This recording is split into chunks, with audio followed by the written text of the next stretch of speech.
First off,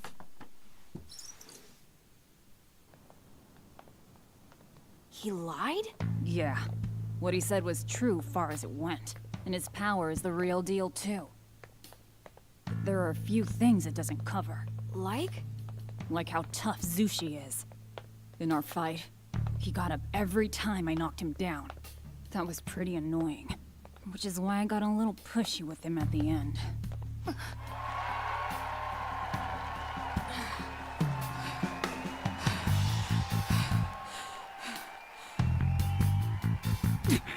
Why you?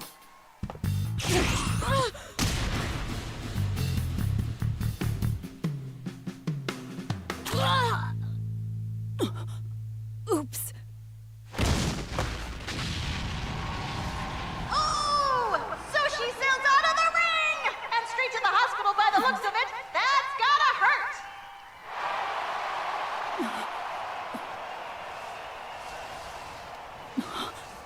He's gotten back up, folks! Out of charges. Sushi must be Need a invincible! drop.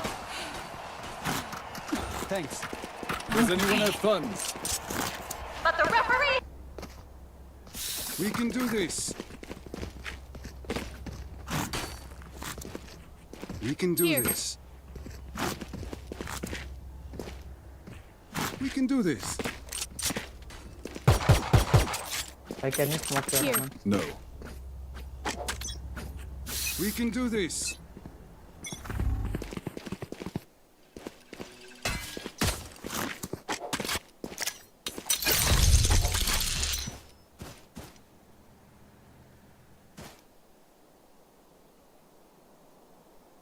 भाई पीछे से भी खा सकते हो. Here. Yes.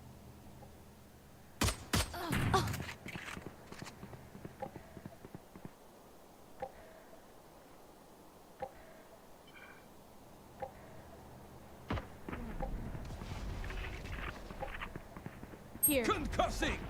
Blocking sight.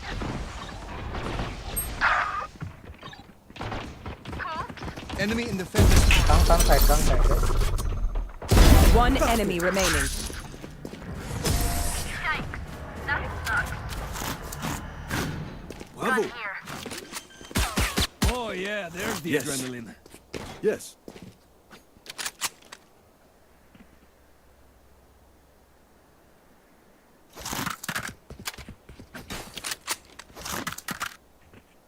Yes.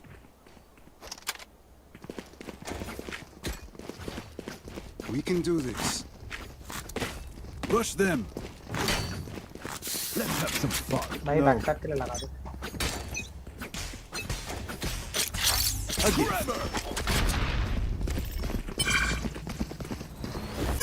Clear it out. Blocking sight. Blinding. Enemy spotted.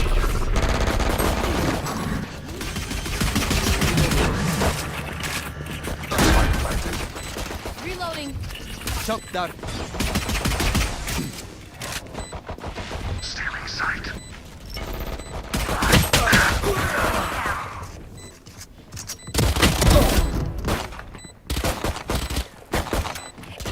One enemy remaining. No more to oppose us. Wait until I blind them to strike. भाई जीतना important है. आजा तू.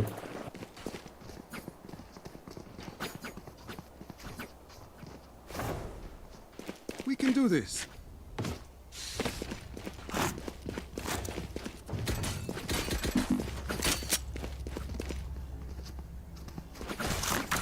Gun here. That works. Reloading. Enemy spotted. A. Turn करो रे.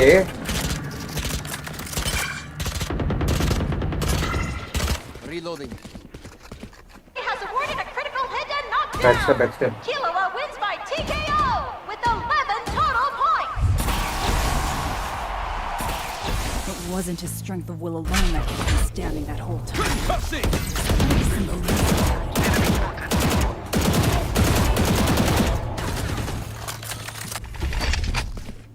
What's the matter, Zushi? Flash out! Master.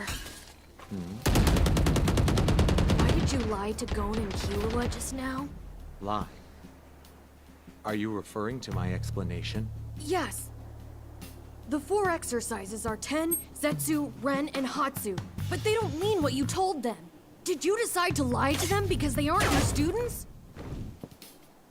I didn't lie. That Nen is an important discipline in training. 30 seconds left. For this Nen. Last player standing. However, it's true that I cannot teach Nen to someone who is not a student. So I use the no more just to help them along. If the Nen I teach is used in the wrong 10 way, seconds left. it can become a tension. For example, May the wind guide your blades, Jet. And my arrows. Yes. भाई vandal है. Does anyone have funds? Need a drop. Thanks. No. Break तो stun करना.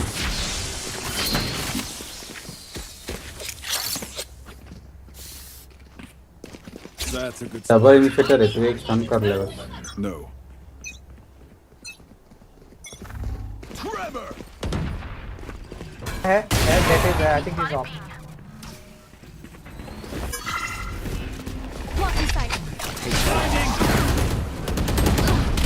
you भाई can turn a कितना single late है piece भाई. of paper कितना. into Furthermore, you could harden your mind. Last player standing. Spike down B. Which is why you must be very careful when choosing who to teach it to. Master. It's just that I hadn't gotten the chance to read that book yet. And that chance was mine. I'm sorry. Woo! We got this. It's time for the biggest match of the day. 2 rookies have advanced to the 190th floor without losing a single fight. Gon and Killua! Will they be able to clear today's match in one No. shot too? I'm saving. No. Okay, everyone, get ready Can to we press push your mid? wager button. Save कर ले breathe. Save कर ले bro. Watch this! Revealing area. Here. I have the spike. Can you smoke here? Bro?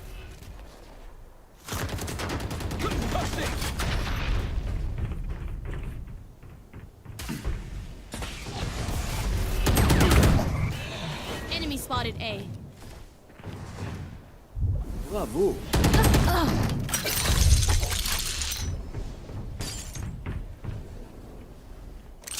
Spike is down. Spike down mid.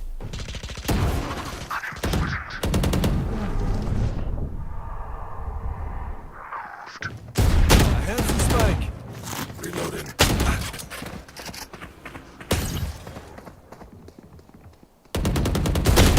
Teleport's broken. 3 killed. 55 हो गए. Cover going out. सीधे अंदर. Spike planted. Last player standing. मेन आ गया फिर. Entry bro, entry.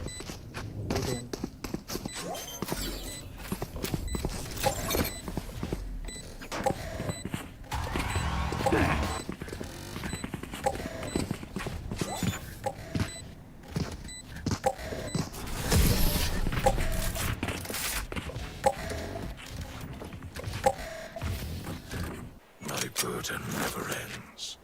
Does anyone have funds?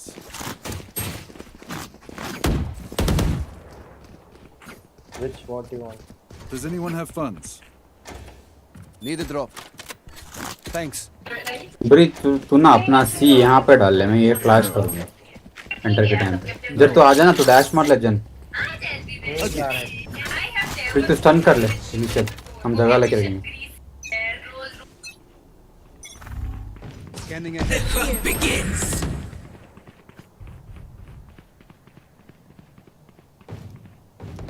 आजा आजा घुस घुस घुस घुस घुस घुस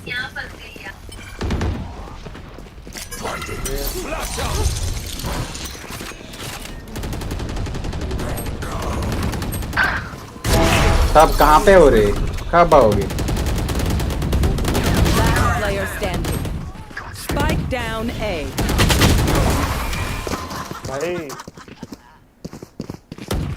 भाई ड्रोन करने तुझे दो। बोला तू यहाँ पे इसके ऊपर डाल ना, हेवन से आते हैं वो लोग। Time to reposition. भाई तो कितने बार डालेगा, डाल दिया उसने भाई। हेवन पे नहीं डाला वो लोग- उसने। अरे तो भाई बट डोर्स बैठा है, साइड पे एक जन बैठा है, वो भाई कौन तो क्लियर तो करेगा? ना तो इनिशिएटर को बोलो भाई क्लियर करो, मैं क्या ही तो वो करूँ। ड्रोन डालने से पहले ही सारा यूटेल फ्लश कर दे रहे हैं ना अपन। That works. सब स्मोक खत्म हो जाएगा, सारे फ्लैश खत्म हो जाएंगे, फिर एंटर करके क्या Yes. फायदा? उसको ड्रोन करने दो, Yes. फिर यूटेल यूज करो। Nice shot. AJ is here. Two mid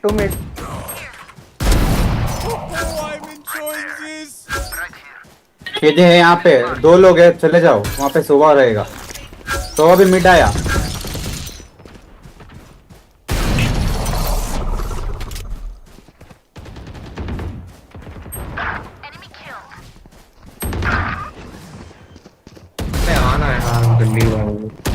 One enemy remaining. Last player standing. Aw, thought to try harder.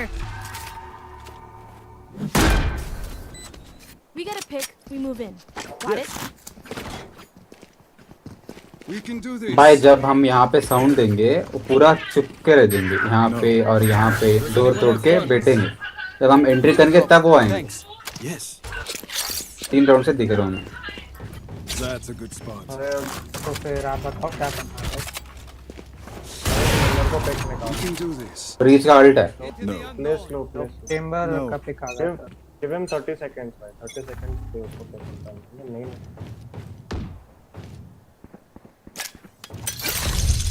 Here.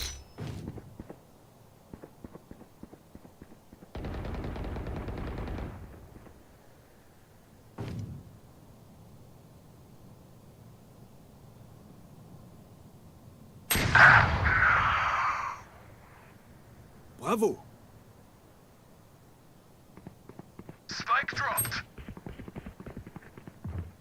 I got the spike.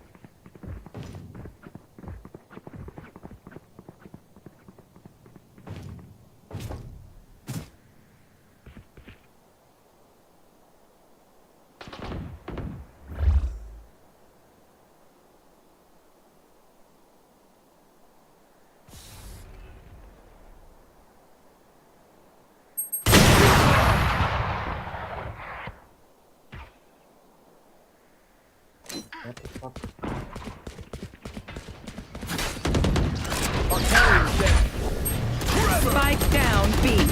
Last player standing. Flawless. Just remember, don't die. These new friends of ours. No. You're wasting your money on the op every time. Rush them. You haven't gotten a pick. Rush them. Rush them. भाई थोड़ा loud बोल ले। Yes. क्या बोल रहा है? मत मामा, कर भाई, मामा ऑफ मत रहा कर, चेंजर चेंबर मत कर। We can do this. जट सेव है। In we go. Does anyone have funds? Scanning ahead. My ult. वो stinger they they, stinger they they.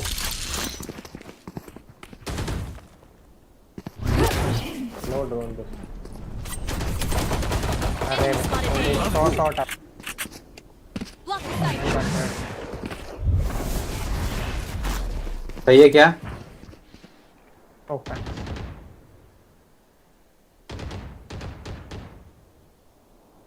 Here. भाई स्मोक दे सकते हो आप? कहाँ पे? कहाँ पे? Cover going out.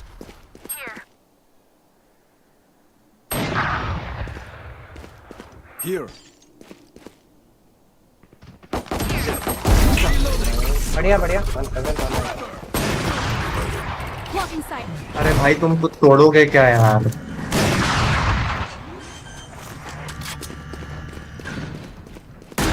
You should run. Out है वैन, कुछ देखो, दो लोग क्या कर रहे हो? मत देखो भाई, कोई कुछ मत देखो भाई.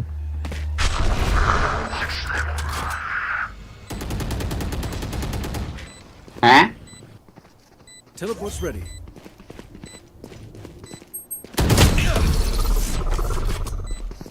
Last player standing.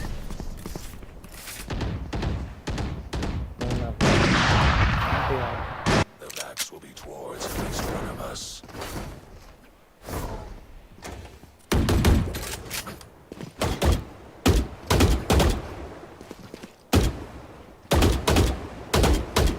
अबे घुस क्यों नहीं रहे हो भाई तुम लोग? मैं हमेशा अकेला मरता हूँ तो मैं तब भी अकेले ही रहता हूँ, फेंक कर मारा पड़ा. लॉल के भंकड़ी के.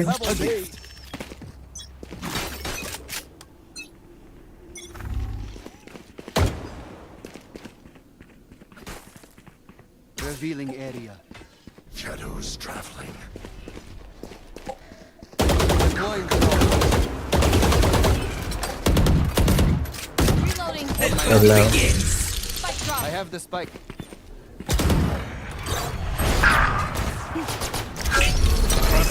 Blocking sight.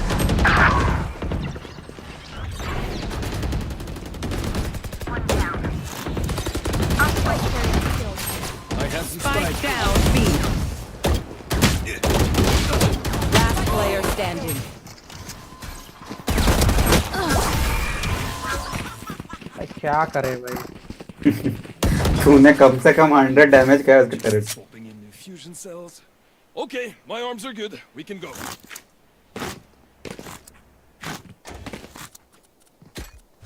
दो लोग डिस्कनेक्ट हुआ. Does anyone have funds?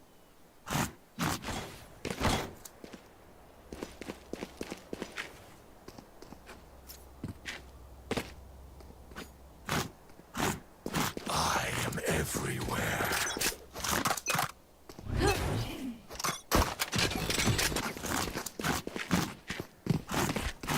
We can do this. Surrender कर देते हैं भाई. Yes. भाई दो लोग चलेंगे तो क्या ही करना है, सरेंडर ही करना है. ठीक है. आग बस आग.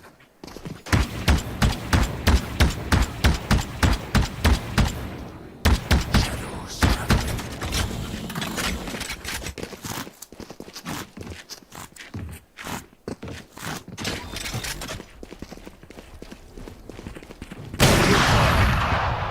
Enemy revealing.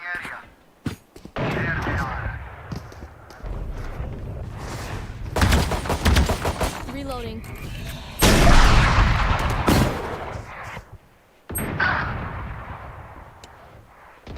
Last player standing. Surrender कर दो भाई, कर दो कर दो कर दो.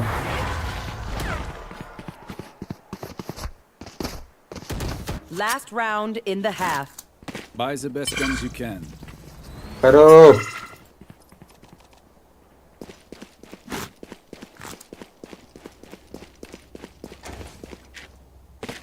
Does anyone have funds?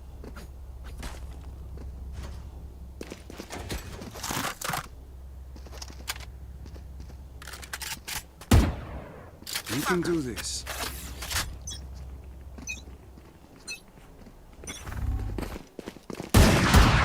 Get out of my way. My ult is ready.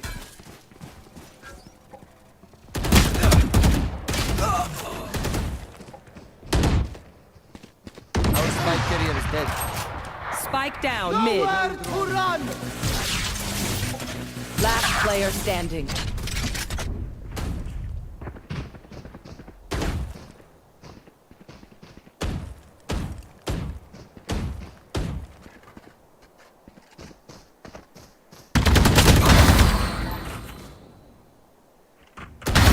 You were a mistake. Cover going out. Stealing sight. Enemy remaining.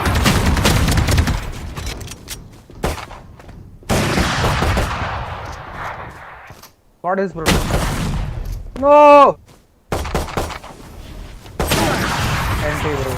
120 रे. Switching sides. What do you say, Dre? अरे भाई क्या है पूरी भाई है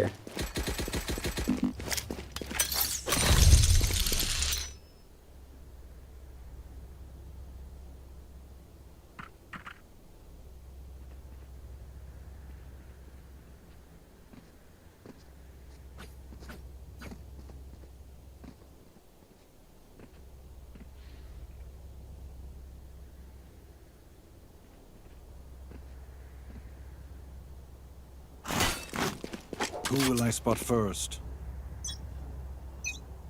Unfortunately for you, that little push move of yours won't work on me. That's because I'm as slippery as a snake and my fangs are just as sharp. Fangs that are just dying for a taste of your vital points.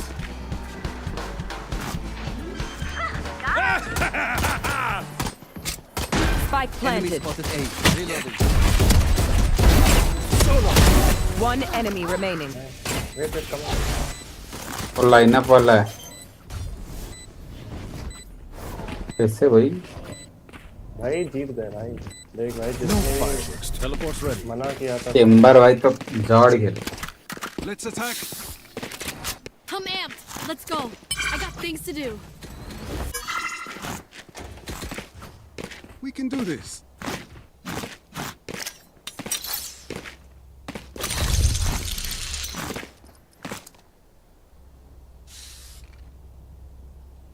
You might sport a vicious chop, kid, but it won't be enough to save you from these muscles.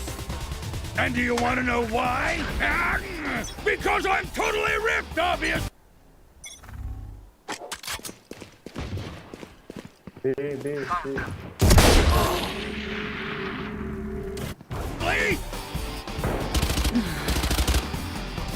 And begin. शोभा कहाँ पे है तू मेरा gun ले रुको Spike planted. Neutralized. That's a critical hit and knockdown. That's a 3-point अबे पीछे knockout. And winner is Last player standing. One enemy remaining. critical hit and classic है भाई knockdown. इसका That's 3 points. Knockout. Wins. भाई क्या कहा देखे भाई आगे से मार रहा है पीछे से मार रहा Once है again, go next. I survived obliteration. I will survive them.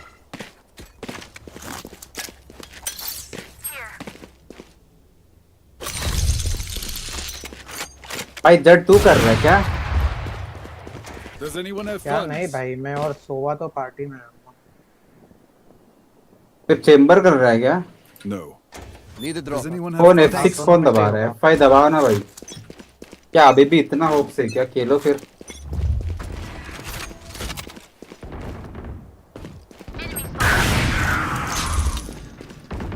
Let's attack.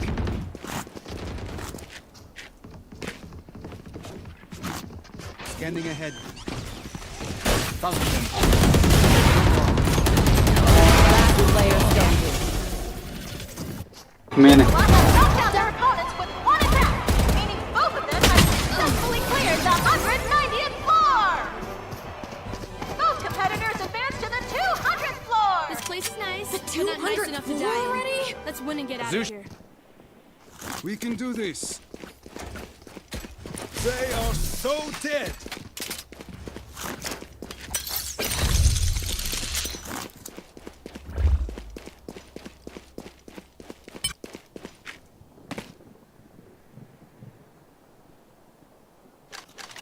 This is gonna be fun.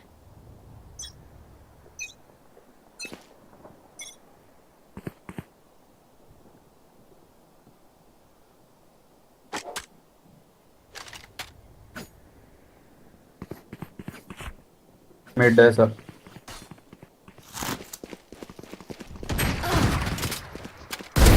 Beautiful. This is too fun. We can do this. One enemy remaining. Thrifty. Yes.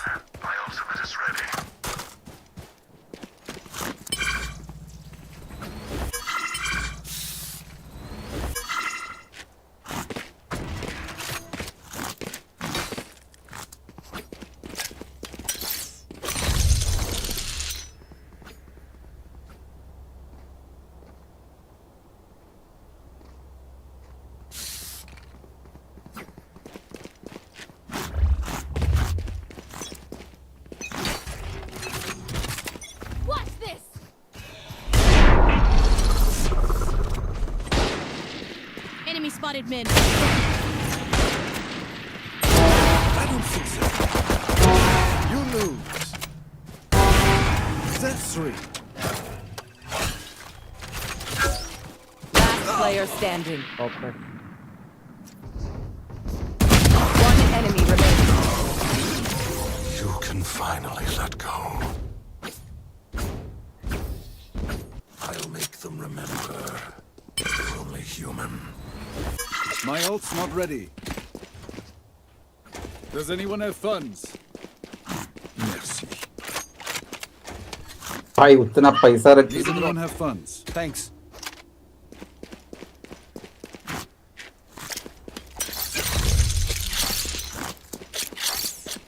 That works.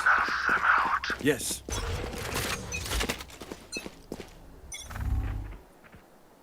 Okay.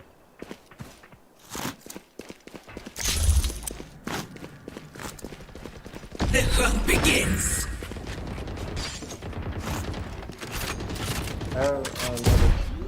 हेले Out of charges.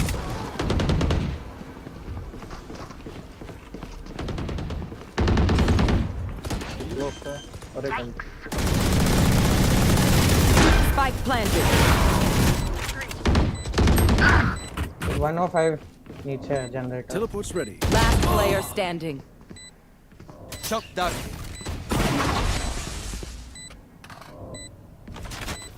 Scanning ahead. One enemy remaining. Clutch.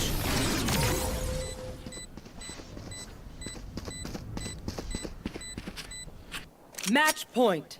We are strong because we are together. Don't forget that. Yes. They are so dead. I'm going to save. That's a good spot. A gift.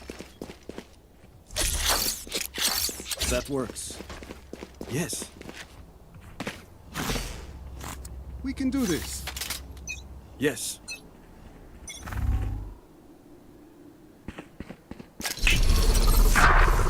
Bravo.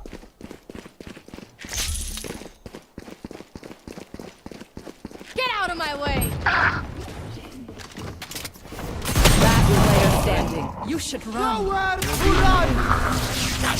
There they are.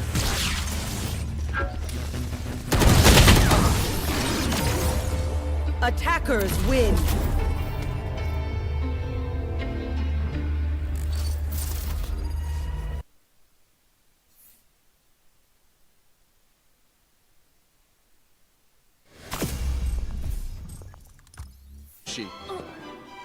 Master Wing!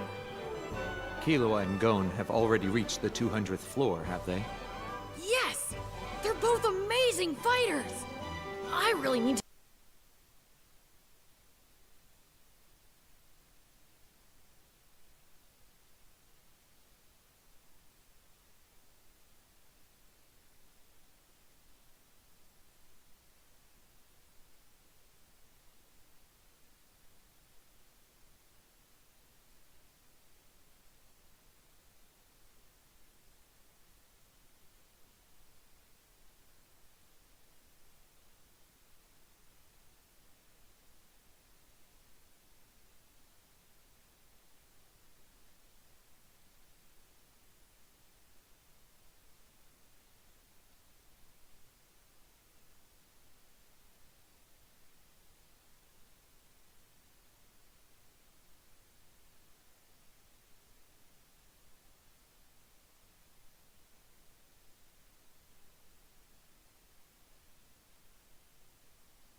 So the game, this was in contrast to the eldest Lannister, Tywin, always so stern and serious. Tigget and Geryon felt they were in Tywin's shadow, but while Tig got angry that he could never match Tywin, Geryon would make a joke of it all, better to mock.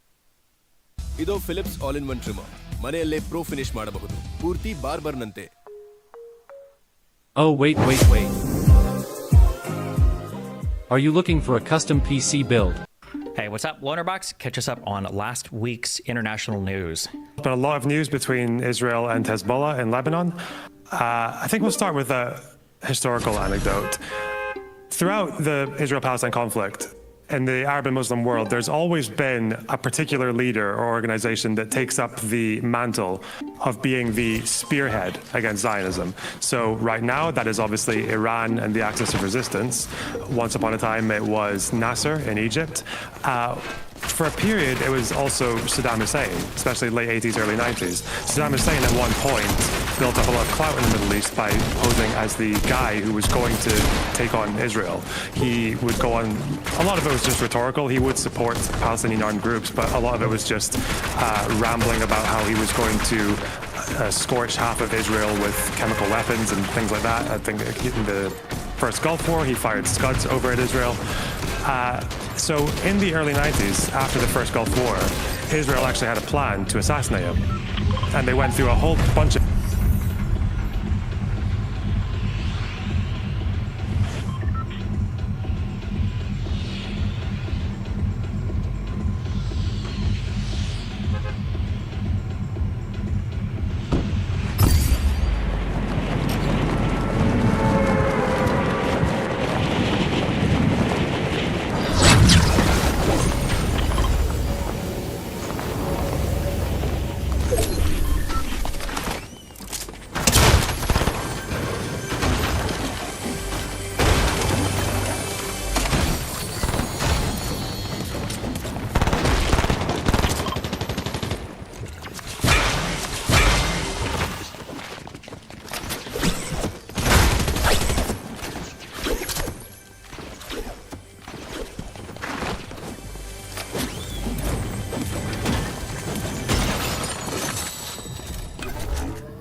of different schemes for how they would try to achieve this. One involved booby-trapping a statue that Saddam Hussein would visit once a year for a memorial service, and they would just blow it up as he bowed his head towards the monument. One of the plans involved starting up a shell company in Europe that would sell a TV studio to Saddam Hussein and blow it up when he was inside it, presenting his broadcast to the public. They didn't go with it. There was a dress rehearsal for one of the attempts that failed and ended up killing 6 IDF soldiers. Interestingly, that is slightly relevant to what they did just recently. So a couple of days ago, at 3:30 in the afternoon, about 4,000 pagers exploded almost in immediate succession across Lebanon, mostly in Beirut, but also some in the south and some in the Bekaa. Today, the attention of the world is focused on pagers after about 3,000 of them suddenly exploded in Lebanon in an operation apparently mounted by Israeli intelligence against Hezbollah terrorists. According to reports, Israeli operatives planted tiny explosives inside a shipment of pagers that had been ordered by Hezbollah, turning them into tiny bombs that were triggered simultaneously across Lebanon. Hezbollah uses pagers, which are considered low-tech because cell phones can be tracked. Basically areas where Hezbollah is strongly concentrated. A number of people were killed, I think about 12 at the end of the day, and close to 3,000 injured. What we know now is that this pager shipment was purchased by Hezbollah. It was purchased by them and distributed amongst, they say, both their militant and their civilian operatives. And somehow they were set to explode at a particular point when they were triggered somewhere remotely. Israel has not claimed responsibility for this, but they've never denied it either, which is very typical. I think it's very easy to assume that they did it. The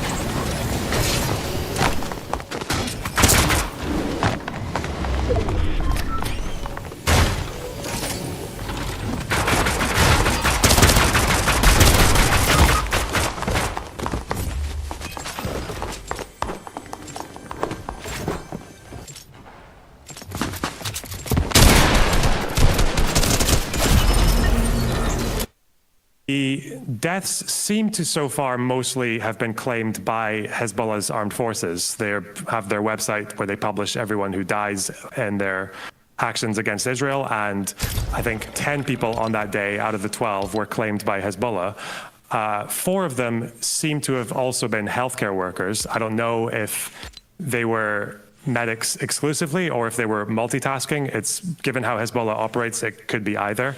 Very tragically, 2 of the people who died were children. One of them was a 10-year-old who actually was in the kitchen when the pager went off. It beeped for about 10 seconds.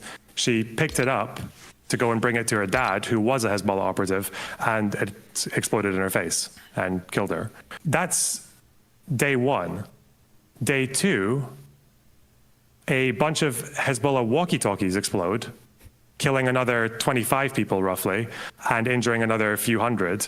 Walkie-talkie devices that are different from yesterday's pagers detonated in houses, offices and cars across the country, causing a number of casualties which we haven't been able to identify and verify yet. This has been described as a humiliating moment for Hezbollah. Talk to me about how it's impacting Hezbollah's ability to operate. Well, there's no doubt that this has massively disrupted Hezbollah's operations and command and control system. It is believed that hundreds, if not thousands, of Hezbollah's militants will be out of service, at least for some time, due to injuries. This operation today and yesterday obviously aimed to cut the means of communication between Hezbollah's operatives and to pose direct harm to the group personnel, but also to cause moral damage to the party members and supporters to break the trust that the militant group is capable of fighting and then keeping up against Israel. I think that Hezbollah will need some time to digest these events and find alternatives to restore. Need the perfect voice for your podcast? 11 Labs lets you turn any text into high-quality voiceovers. It's coming.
communication and its command and control system, but also to restore the morals of its operatives and supporters that are completely shocked by the scale of these attacks. So that's twice now. And then the next couple of days, has just been recently, is when Israel has just been bombing at least 100 rocket launch sites in the south. They've taken out a bunch of stockpiles, which they claimed had over 1,000 barrels that were ready to fire almost immediately at Israel. And they also bombed a civilian residential area in Dahia because it turned out that underneath this building, there were some of Hezbollah's highest ranked commanders. One of the guys, whose name is Ibrahim Akil, was probably one of the most wanted men on earth at the time. He was allegedly responsible for bombings in the 80s, one of which killed about 60 people in the US Embassy, another one which killed about 250 US Marines in a barracks. So he's a very high-profile figure. He's one of the, I think, highest or second highest ranking people in what's called the Radwan, which is Hezbollah's elite militant force. These are about 9,000 or 10,000 fighters who are probably some of the most experienced fighters in the Middle East. They've been fighting for about 10 plus years in Syria. They're very well trained, they're very well equipped because of their land connections through Iraq and Syria to Iran. And in that strike, about 30 people died, and so far 16 of them were claimed by Hezbollah, including that person. Hezbollah have been firing rockets at Israel since October 8th. Last couple of days has been an escalation in quite a few ways. One, Israel has not ever hit 3,000 people at once in Lebanon. Like, that's not been a thing. I think so far they've killed about 300 Hezbollah fighters, about 90 civilians. Most of the fighting's been at the border in very, very clear scenarios. There's also been kind of an unwritten rule that they haven't gone into dense civilian areas like Dahia in Lebanon and Beirut, but this time obviously they did because these guys were underneath one of the civilian buildings. So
things have really kicked off in the last few days. I think it was year 2000. I think the biggest bomb creator in the West Bank. Did you ever hear that Israel had passed off a cell phone, I think, to his uncle, knowing that it would end up in his hands? And then I think it was called RDX for the explosive powders, like 15 grams of explosives that they'd put in this phone. And then when he was talking to, I think it was his dad, they detonated that phone and killed him as well. So Israel's done attacks like this before. I think it's the entire world basically knows that Israel was behind this. Probably the largest type of attack like this ever done before that I'm aware of. I've never heard of anything even remotely like this before. A lot of implications right now going forward for, I guess, defining how people think about this. I've heard talk about whether this would be considered a war crime because it's akin to booby trapping, to the targeting is indiscriminate because we've mentioned that civilians have died. And then on the other end, you've got, well, this is the most precise way you could have targeted anybody. It's better than bombing things. It's better than sending in a military. And insofar as booby trapping goes, this isn't really a booby trap. It's like an explosive device or like a targeted mine or something like that. And then I've heard in the Senate you've got these concerns of like, have you looked at all into the process of how all of these pagers happen to have been rigged, and should this be a concern for people going forward? To where, what if they had blown up iPhones? Would people in the United States be scared about using certain types of pagers or phones or, yeah? So to that last question, definitely not. We know from 2 IRGC guards, Iranian Revolutionary Guard Corps people, who were interviewed by the New York Times. They were quite clear that these particular pagers and walkie-talkies were only distributed amongst Hezbollah members. Now, not all Hezbollah members are actually soldiers. Some of them are civilians, although there's always a bit of a blurry line between those two because so many Hezbollah fighters are secretly fighters, even to the Lebanese people. So they might be fighting, but they might also have civilian jobs. But they...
were for Hezbollah. We know that. We know as well that they were actually circulated amongst Hezbollah people only a few hours before they went off. It was very, very recently they had them in their hands. There's one video where a pager blows up in someone's dresser, so he survives. But there's a video of him filming the damage, and someone behind him is asking, is that the new pager or the old pager? This is a very recent shipment that they had. We know that where it came from, that's a harder question, but we do know as well that the reason Hezbollah had this technology, seemingly very old and primitive technology compared to what we have now, is in February, there's a broadcast that Nasrallah gave, and he devotes quite a few minutes out of a 1-hour speech warning Hezbollah people. He says specifically fighters, he stresses fighters, to put their phones away. He goes on this pretty long, almost paranoid sounding screed about how every phone is a spy. Like, they don't need spies. The spy is your phone. They know everything about you because of what's on your phone. He urges Hezbollah people, especially militants in the south, to lock their phones away in metal boxes. Which is so funny because it's kind of a reversal of in 2006, I think, where Hezbollah was basically eavesdropping on all of the IDF communications, right? Where I think IDF commanders were shouting at soldiers saying, guys, stop openly communicating. They're literally listening in on our calls, and you are literally, I don't think it was at cell phones at the time, I don't know if it was radios or what, but I know that Hezbollah was able to gather a ton of information because of communications between IDF soldiers across different devices. So interesting to see the people. Yeah. In that case, it was. In that case, the problem was actually Israeli hubris. I don't think the technology Hezbollah had to do that was massively sophisticated, but it was sophisticated enough that the IDF were not used to it because they were used to fighting small, disconnected cells in West Bank and Gaza at that time. So yeah, they were very surprised by that, and the commanders actually did tell people not to communicate by radio, but they did anyway. So because they just thought these guys aren't going to have the capabilities to do that. Well, in July,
a few months ago, there was an article actually out by Reuters that was talking about Hezbollah and how they had switched over to things like landlines, sometimes even couriers to deliver messages, and also pagers. That this was something that they were actually kind of proud of at the time, was that they had switched back to this technology, which would be harder for Israel to intercept.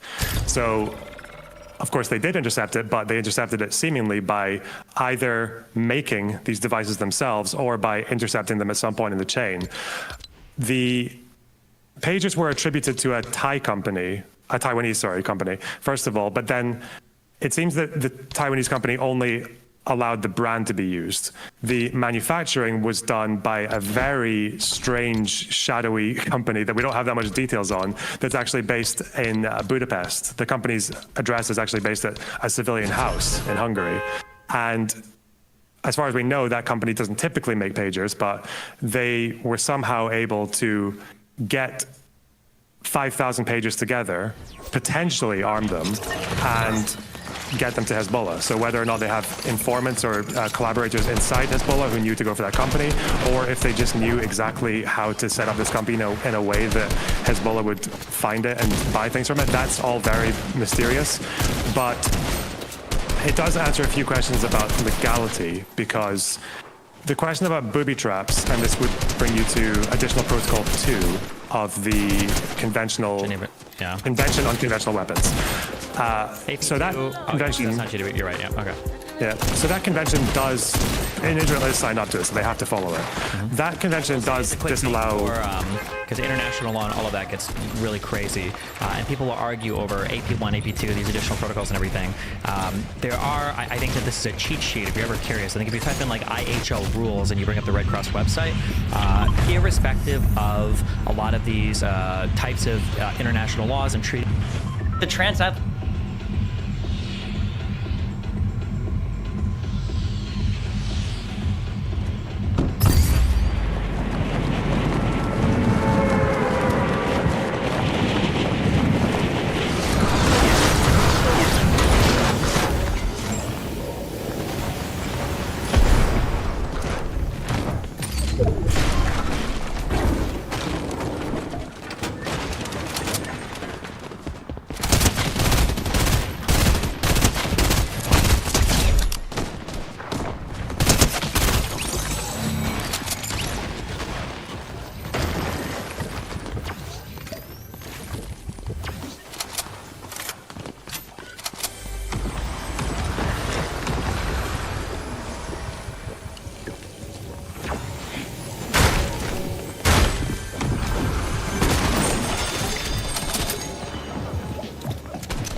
Ethan Klein. He shared a screenshot of a screenshot of a screenshot of something I said. He's also like a very big pro-Israel moron. I don't think Ethan Klein's audience is remotely seemingly pro-Israel as he is, which is why he's constantly duking it out with his own audience. But I like how Hassan says that, like ignoring the fact that he poisoned the out of so much of his audience and basically greenlit so many of the unhinged attacks against Ethan. Leftists who hate America and think that like anything that's anti-American is good. I noticed lots of those in the chat and I hate you guys. If you were ever wondering, like, in an alternative universe, what would happen if, like, America didn't fight the Nazis, but instead, like, joined the side of the Nazis? Well, now you know, okay? Israel's Nazi Germany now? Apparently Israel is bombing Lebanon. I don't know if they're going to invade or not. I said before, after 2006, that if Israel invaded Lebanon, Hezbollah might be able to f*** up hardcore. I didn't have much belief or faith that the Israeli military could conduct itself in such a way that they would win that war. If they were to do it, but holy, bro, Israel is, oh my god, the,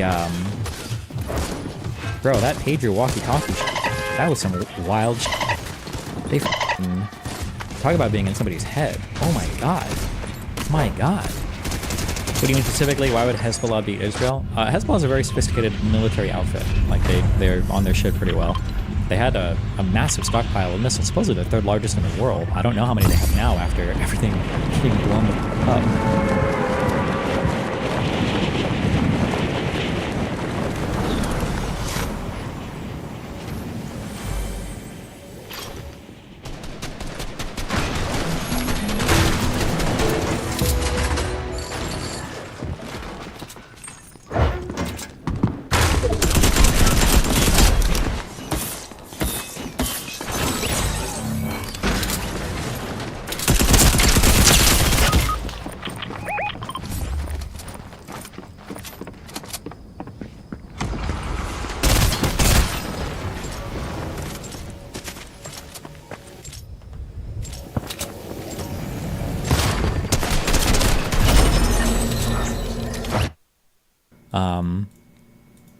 Yeah. How did that work? Did they just put bombs on the pagers? Yeah, they probably armed them all because I guess they were a middleman supplier somehow to Hezbollah. But considering how many pagers exploded, I mean, it was a pretty precise attack. I feel like historically it's probably going to be talked about like the Stuxnet thing was for the Iranian nuclear reactors. Like, they pretty hard. It's pretty insane. Jesus. Not very many died, though. You don't have to kill very many. Pretty sure there were thousands injured, right? Bro, I saw some of the videos of those injured people. Those guys are f***ed. Yeah, and then they got him a few days later with the walkie-talkies.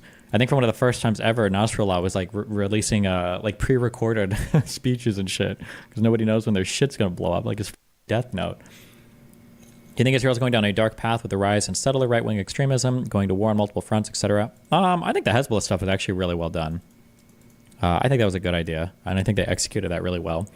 West Bank stuff is always tragic. They need to wrap up the Gaza Strip shit. I haven't kept up with what's going on there. I don't know why or what's going on or why they haven't winded down that military operation yet and then shifted into the occupation/rebuilding whatever phase, but... Okay, what Israel do count as a terrorist attack? I don't know. Terrorism is like, it's a very political term. It's very much like a perspective. In the Middle East, it's hard to identify any particular thing as a terrorist attack or not. Like, was Pearl Harbor a terrorist attack? Or was Hiroshima and Nagasaki, were those terrorist attacks? Or the Six-Day War in '67, like that very first attack Israel did that preemptively, was that a terrorist attack? Or in Yom Kippur in '73, when the three countries invaded and attacked Israel, was that kind of terrorist violence? In the Middle East, terrorism is hard to identify because nobody really plays by the rules over there. There's some discussion about whether or not the pagers would be considered a booby trap thoughts. I don't know if, I think booby traps, I'm trying to think before we look it up. I think booby traps have to be defined as something that ordinarily you wouldn't expect. Like, I think booby trapping is supposed to induce...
fear in the enemy military when you booby trap your own shit, and when you increase the likelihood for civilians dying. I don't know if bombing like pagers and like that would be considered booby trapping. I'm not sure. We can look it up though. I don't think it would be.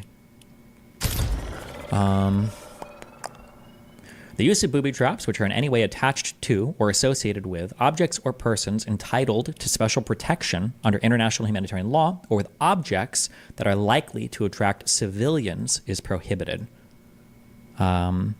So maybe the fact that these were distributed only to Hezbollah, which it looks like they basically were. Hezbollah obviously isn't entitled to any special protection, so...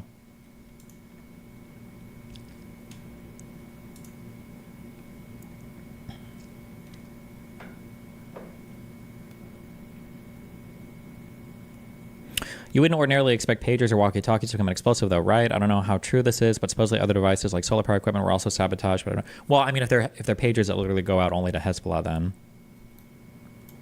would you consider 9/11 a terrorist attack? I mean, if you were to say anything was a terrorist attack, 9/11 would probably qualify for hijacking civilian. It's a non-state actor taking civilian airliners, crashing into civilian buildings for the purposes of terrorizing a civilian population. Seems, if anything is a terrorist attack, 9/11 probably is, right?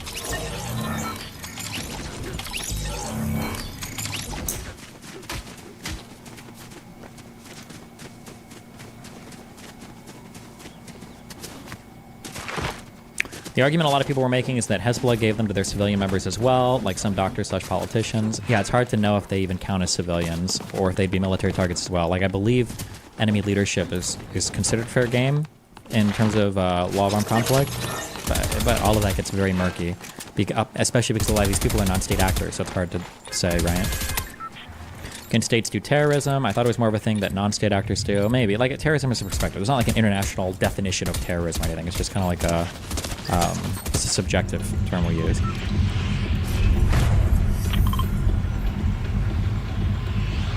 you think they put explosives in the pagers/talkies or just use high capacitors in some ready-to-execute program? I imagine they put some kind of explosive something in them. I mean, if you're talking about high capacitors or whatever, that something is explosive in there. Yeah, they weren't ordinary pagers, right? How is Hezbollah...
a non-state actor, they're a part of the Lebanese government. I think they have a few seats there, yeah, but they're not like an official part of the government, other than some of their members that are in some of the seats, right? Like, is my understanding. Why does nobody talk about the thousands of Israelis who have been displaced from the north for months? Because nobody gives a about the Jews. Why does Lebanon let them chill there? Because Lebanon doesn't have the army to fight them off, and I think Assad is pretty chill with them as well. I think Hezbollah does a lot of military shit in Syria too, right? Apparently they blew up after a few rings, making them more effective, but also had situations where children picked them up to hand to their parents. Sure, I heard 2 children were injured, or 1 died and 1 was injured. But I mean, given the ordinary ratios of like civilian to military deaths, it seems like it was probably one of the most successful attacks ever, I think. No? Unless I missed a ton of civilian casualties. Although I guess it depends on if they count their Hezbollah political people or whatever as civilians or whatever, yeah. Would you consider someone who is a member of Hezbollah but works internally in some aspect that isn't military political to be a valid target? I don't know. I think it's all sketchy there. It's hard to say. Israel probably does, considering that all of, like, for instance, like the Hamas, like, doctors and everybody in the Gaza Strip, these were all just supposed to be with no affiliation with Hamas whatsoever. They were just part of the health ministry. But then there's all these video things that come out of them, like helping terrorists, you know, usher hostages into, into rooms and shit. I mean, people, Israel probably just considers all of them if you're part of the organization, a military, would be my guess, but I don't know, obviously. Influencers or people, oh yeah, like that guy Ethan Klein, like he shared a screenshot of a screenshot of a screenshot of something I said, which I love when that happens, and like, but like, you know,